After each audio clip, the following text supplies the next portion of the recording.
Hey everybody, it's Leslie from Sew Lot Creative Sewing Centers in Lexington, Kentucky and Centerville, Ohio. I am here to give you a tutorial on this month, Kimberbell Digital Dealer Exclusive. This is the month of May 2023. We are making a drawstring butterfly bag that has some mesh stitching. The bag is fully lined, all completed in the hoop except for adding the drawstring. So it comes in two different sizes and I hope you enjoy. So the first thing we're going to do is prep everything and get it ready for our Kimberbell embroidery project. We're going to take a piece of wash away mesh stabilizer. We're going to hoop that in our hoop. You have two different design option sizes with this project, the 5x7 and the 6x10. So you can use a hoop accordingly. I'm going to hoop that stabilizer and tighten down your hoop. We're going to make sure we have all of our materials. You'll need your lining and your outer fabric. You'll need two pieces of each, depending on which size bag you're doing. You'll cut per the instructions. So two of each, two linings, two outsides. You'll also need a piece of fabric for your inner wing. And this is going to be an applique fabric. We do want to go ahead and put a piece of fusible backing. So either the Kimberbell fusible backing, SF101, woven fusible, something of that nature. A woven fusible backing needs to be pressed onto that scrap piece of fabric, quote unquote, that you're going to use for your inner wing. We're going to use leather for the outer wing, cut to the size that you need on your bag. And then you'll also need two pieces of ribbon or the crocheted ribbon trim that Kimberbell has, either one, that will be your drawstrings, and those will be cut according to your bag size as well. Once we have all of that ready to go, we're going to take the hoop to the machine, put it on, and call up the embroidery design and get started. Once our hoop is attached to the machine and we've called up the embroidery file in the correct size that we're using, we're going to stitch a placement stitch on our stabilizer. Again, this is a wash away mesh stabilizer that we're using in the hoop. We're going to load thread in the top and we're going to stitch a placement stitch. You do have color recommendations for each of your steps in the instructions, depending on if you're using the same fabric we are or not. You can follow along with those. In this particular first 4 sewing steps, your fabric color or your thread color is not really, doesn't necessarily have to be anything specific. I'm just using teal so that you can see it on the stabilizer. We're going to take one of the outside pieces of fabric, our outer bag fabric, and we are going to place it right side up over top of the tack down line or the placement line. We're gonna just make sure that kind of evenly has an overhang all the way around.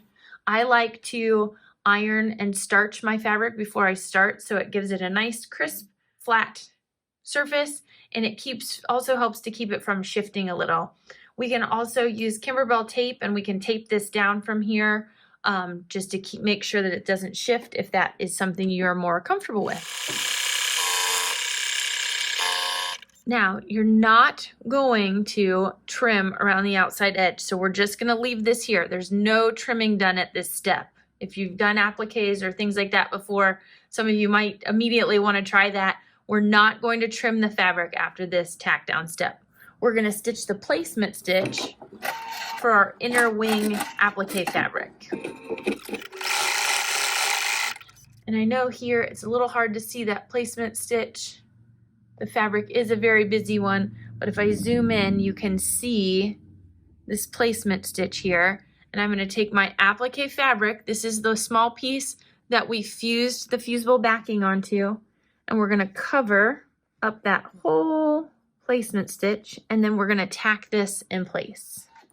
And again, you can tape this fabric down. From here, I'm going to remove the hoop from my machine and I'm going to trim out this applique. Now, when I trim an applique out, I like to take the hoop off of the machine and lay it on a flat surface so that I can trim nice and close to that tack down stitch and be able to rotate the hoop at the same time to get into all those tiny areas curved embroidery scissors or bent applique trimmers, duck bills. These are all great types of scissors to trim out appliques with, so you can get nice and close to those edges. And then we're going to take this back to the machine and reattach the hoop. Next, we're going to stitch the mesh wing trimming stitch. So this is going to be kind of like a placement stitch. It's going to go directly on the fabric. Again, you can see this placement stitch that's been created, except instead of it being used to place fabric on top, we're actually going to remove the hoop again, and we're going to trim the inside of this area away of its fabric. We're going to make sure we don't trim away the stabilizer though. We're just going to trim away the fabric.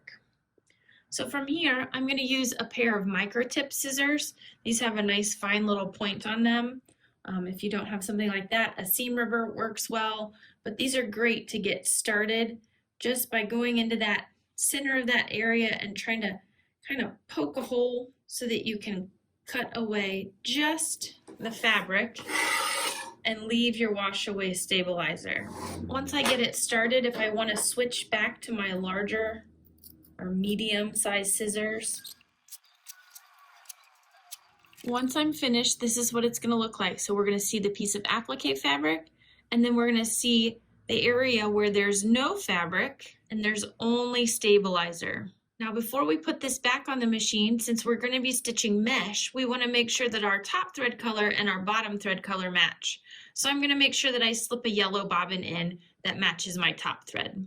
Now that I've finished my trimming, I've replaced my bobbin to match my top thread, which I'm using yellow. So yellow is going to be the color in my bobbin and on the top to create my mesh. Once I have that back on, I'm just going to hit go and let it stitch. Once your mesh stitching detail is done, it's going to stitch the satin stitch and the detail work through the middle. So if you want to use the same color, you can, or if you wanted a darker shade or a lighter shade to contrast, you could put that in at this point. Now that I've changed my thread to aqua and my bobbin back to my regular bobbin, I'm going to stitch a placement stitch for the outer wing applique. Now from here, we've created our placement stitch for our outer wing applique along the bottom and the top wing. Next, before we lay our leather down, we're going to attach a piece of wash away topping. So this is a wash away that's kind of like almost like a plastic or a saran wrap type film. And I'm going to tape that in place over top of my hoop area. This is just to help when we put our leather on and we trim around it, we avoid trimming through any of the pretty satin stitches we've already created here along this mesh that we've created. So once you've taped down your wash away topping, we're going to go ahead and we're going to place the leather right side up on top of all of those placement stitches. So you want to make sure it covers everything from here over. And because we've put that wash away topping down along with that leather, we don't want it to be slipping and sliding. So I'm just going to tape that in place and make sure your tape is above where it's going to be stitching so you don't have to worry about that. And then we're just going to stitch this down into place. Now we're going to remove from the hoop, trim around our leather piece, and then we'll remove the excess wash away stabilizer before we continue. So now we're just trimming the leather and leaving the wash away topping. We'll pull that away when we're all finished. The wash away topping is helping us to avoid cutting through our pretty satin stitches that we've already done. With the leather, I like to make sure that I'm going in a direction that the angle of my scissors, so your scissors have angles on the blades, I like to make sure that those angles are down so that the white backing doesn't show when I make my cuts. If I turn my scissors the other direction, the angle at which it cuts is going to expose that white backing. So if you're not sure and you test out which way you cut, whether or not you can see the white or not so much, on the side versus the other side. This one we can see less white versus this one. It's the angle in which the cut is being done. So kind of test that out. And again, if you remove it from the embroidery arm of your machine, it just makes it a little bit easier to trim because you can navigate around. And you'll notice we had to use a larger piece of leather so that we could cover both areas in one piece. But that doesn't mean you have to trash this. Save it and you can use it for smaller appliques other places later. So once I've trimmed out both my sections of leather, I can take, and this wash away topping will just pull away. I always pull towards my stitching, it just makes it easier. And then we're gonna take this back to the machine to finish some of the detail work and put the bag together. Next, I've changed my thread to a blue color. You could choose whatever you want to put the spots here on the inner wing.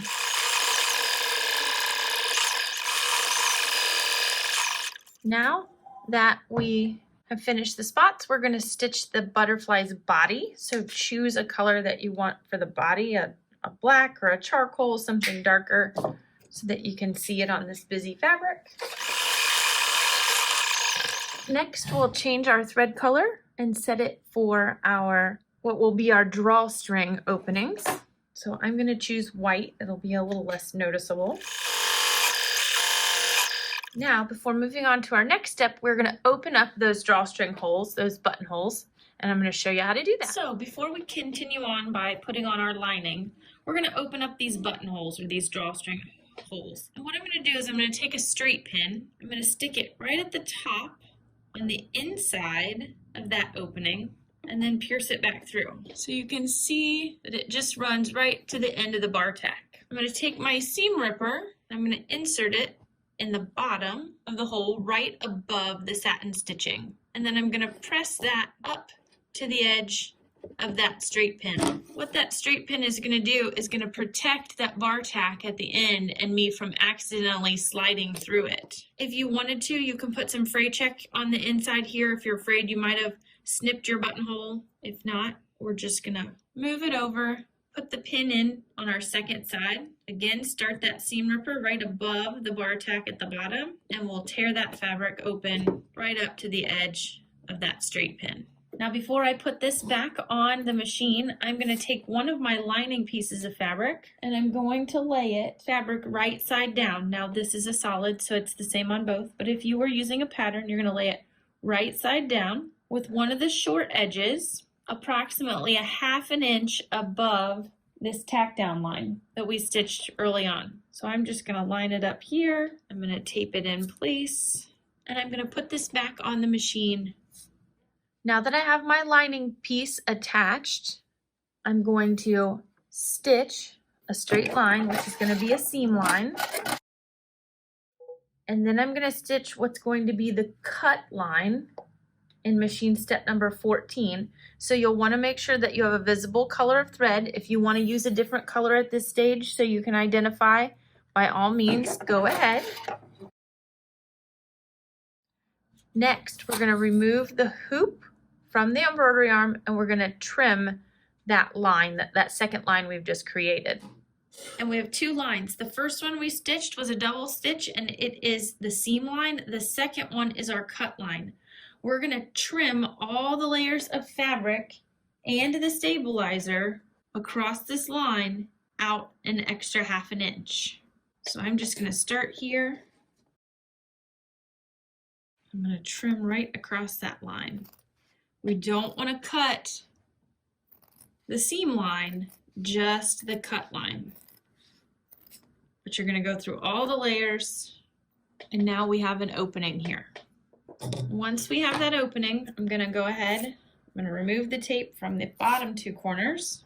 We're going to take the lining piece up, stuff it through that opening.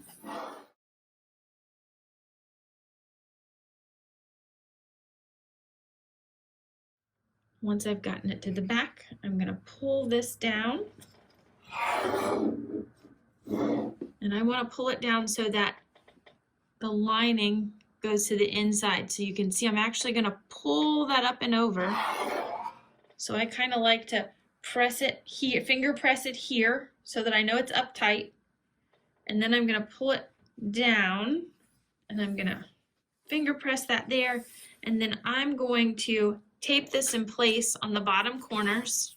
And from here, I'm gonna take this to my iron and I'm gonna press this just to get a nice press on it. Or if you have a Clover roll and press tool, you can utilize that here as well to give you a nice crisp press. So once we have this folded down, you can take it to the ironing board, or this Clover roll and press tool is perfect for little jobs like this. If you've already starched and pressed your fabric to begin with, this will just give you that nice tight crease. Once we have that all set and ready, you want to make sure you tape it in those bottom corners. If you want to tape along the outside edges, you know, if you're afraid something's gonna slip or slide, you can do that as well. And then we're gonna go back to the machine. Now that we've flipped the hoop over and we're back on the machine, we're gonna press the start button and we're gonna tack the lining to the front. Next, we're gonna stitch the casing. Now that the front is lined and we've stitched our casing, we're going to take the other piece of outside fabric. So this is gonna be the back outside. We're gonna place it pretty side down, right sides together. And I'm gonna line up my bottom edge down here and make sure that my top, with the raw edge part of the fabric, making sure that I cover the stitch line. And then on my top side, I'm gonna make sure that it is covering the entire project, including that opening. And then from there, I can tape that in place on the corners and we'll stitch this down. Once this is stitched in place, we're gonna remove the hoop from the embroidery arm. I'm gonna remove the tape that I had on the first piece. I'm gonna take my other lining fabric piece and I'm going to place the lining fabric right side down, covering the entire part of the project. And then I'm gonna tape the corners. Again, I wanna make sure that that cut is completely covered again. Once I've taped this in place, I'm gonna flip the hoop back over, attach it to the embroidery arm, and stitch. Once this step is complete, we're finished with the embroidery part. We're gonna remove it from the hoop, remove the tape, do some trimming, close up the hole, and add our drawstrings. From here, I'm going to trim all the way around this final outline stitch. You will notice it did leave some openings on that last step. These two are for the casing for the drawstring, and this one is for us to be able to flip it through the lining. So I'm just going to, since you can see a little better on the pink side, I'm gonna set my ruler and I'm gonna trim 1/4 inch all the way around the final. I'm gonna clip my corners and then I'm gonna come back and double that angle by taking a little deeper cut here. It just leaves less bulk when you turn it right side out.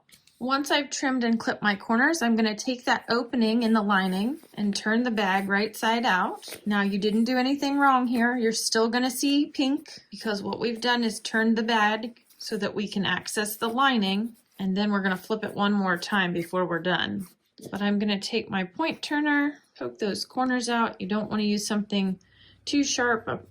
This easy point and turner is really nice. Poke those corners out all the way around. Here, we're gonna close up this opening before we flip again. So I like to take and fold that in about that 1/4 inch. I like to take it to my ironing board and press it at this stage. And from here, once we have that lined up, we can close this hole up by whip stitching with a needle and thread, or my favorite, liquid stitch. Just makes this step quick and easy, and this stuff will hold forever. So I will put that liquid stitch in there, close that up. If you want to leave it set for 5-10 minutes, you can do that and let it set up. It takes a full 24 hours for it to be completely set up, but I will tell you, within a few minutes, it is ready to flip and it will hold shut for the long haul. So once you've closed up your hole, either by whip stitching it with a needle and thread or gluing it closed with some liquid stitch, from here, we're just gonna take and right side the project out. I'm gonna use that point turner to get those corners poked all the way out. From here, if you need to press it, if you didn't do it on the first round, you can press it. But now we're ready to add the drawstrings. Now in the directions, you have great step-by-step pictures of how to do these ribbons. So the first time you do it, you may have to try a couple times, but you're gonna take either a bodkin or a safety pin. You're gonna layer both lengths of ribbon, one on top of the other, and put it, either attach your safety pin to it or put it through your bodkin. And from here, you're going to thread both pieces through the casing. So through the front on that, one of those buttonholes. We're gonna slide it all the way out the opposite side. I'm gonna pull those pieces of ribbon so they're nice and even. There's gonna be 2 pieces on either side. From here, I'm gonna remove that bodkin or that safety pin, and then we're going to pull one end from each side of the pouch. So I'm gonna take the front on one side and the back on the other, and I'm gonna pull it so that I have one short and one long on either side. Now I'm gonna take that safety pin or that bodkin, I'm gonna attach it to one of my long ends, and this time on the back side where we left that opposite hole right behind the seam line, right behind that buttonhole, there's gonna be an opening. There's not a stitched casing, so we're just gonna have to slide it through the back until we find the opening on the opposite side. Now we're looking for the opening in the side seam again, in the side seam. And I'm gonna pull that through and remove my pin from that side. I'm gonna flip it back over and grab my long piece. So one side now has 3 pieces of ribbon, 2 short and 1 long. I'm gonna take that long, hook it into my safety pin or my bodkin, and I'm gonna go back through that side seam we just pulled that ribbon out of. So again, we're going in the side seam here, across the back side, finding that opening, and we're gonna pull that through to this side. Once we have both pulled through, we're gonna even up those 2 pieces on either end and cinch the bag up. From here, you can tie your 2 ends together and trim off the end. If you're worried about fraying, you can always trim it off, add a little fray check, or depending on your ribbon, you can burn the ends. And now you've created your drawstring bag. Now, remember, we did use wash away stabilizer, so from here, we can rinse this out to create that mesh, and it's gonna show through that pretty pink lining so that we can see it on the other side. So I'm just gonna rinse this away and then lay it flat to dry. I'm just using a wet paper towel or a wet towel. Just gonna soak that up. You could rinse the whole bag if you want to. The leather is washable, but then you'll wanna lay it flat to dry. And the longer you rinse, the more you rinse, you'll get some of that stiffness out that comes with the stabilizer. Hey everybody, thanks for joining me for Kimberbell Digital Dealer Exclusive May 2023's video tutorial on this cute drawstring bag using applique and the mesh created with embroidery. This little project is all done in the hoop, and I really hope you enjoyed the tips and tricks, all the tools that make your life a little bit easier when doing a project like this. And if you have any questions, always reach out in Centerville, Ohio or Lexington, Kentucky at either of our store locations, or shoot us an email or drop us a message on Instagram, Facebook, all of the social media. If you did like this video, make sure that you like this video and subscribe to our YouTube channel. There's lots of great content, and we're always creating more for you. So thanks for joining us. Have a great day.